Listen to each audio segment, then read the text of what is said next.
Hi, my name is William Bibb, and I'm a rookie, or I was last year in 2024. This is my car. I was racing in the Morgan Challenge. This is a Morgan Plus Four ClubSport. It was a fantastic year. My first racing in cars, but not my first one in general. My first actual race was back when I was about 7 or 8 years old in karts in the Formula 6. And in fact, I was racing of all people against Alex Albon at the time. Unfortunately, didn't quite make my way all the way to F1.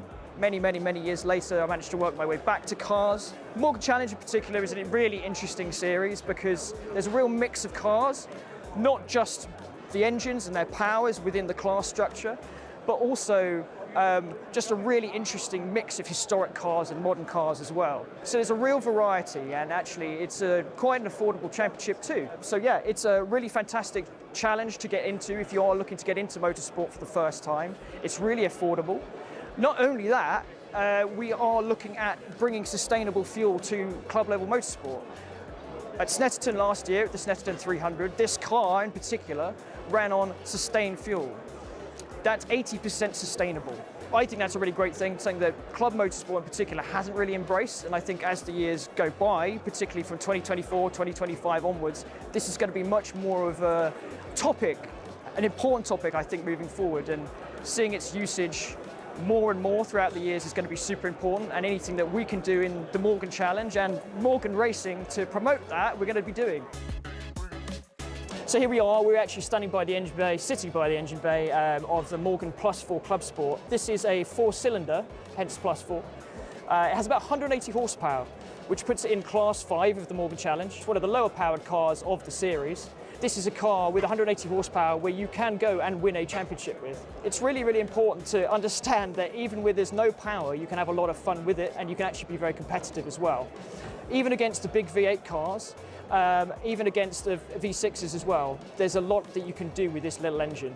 It goes a long way, and it doesn't really matter if you are up against the older V8s. This more modern car with its 4-cylinder will do you very well, even against the historic cars with more grunt, with more torque.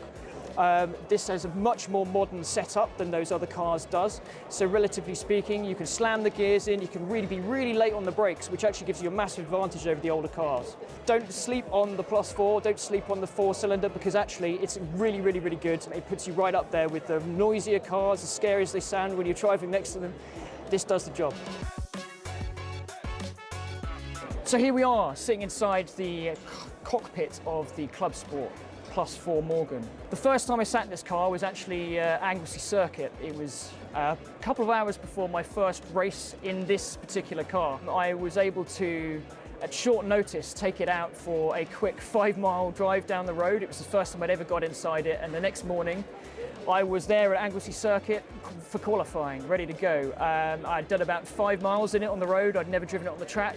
I'd never driven at Anglesey Circuit on that layout before. Second lap in, fastest lap. So that was P1, secured on the second lap in this. So that was really good. However, I was pipped to the post by a much faster car, a 260 horsepower car compared to this 180 horsepower car. Pipped me to pole in the end in the first race in this vehicle. So yeah, this thing really can, with the right driver, it can be up there with really fast cars. You know, 180 horsepower versus 260 horsepower. In the right hands, this can be up there. It can qualify alongside those. So yeah, there's a lot of feeling, a lot of history in this cockpit, and a lot of learning happened as well. So that's that.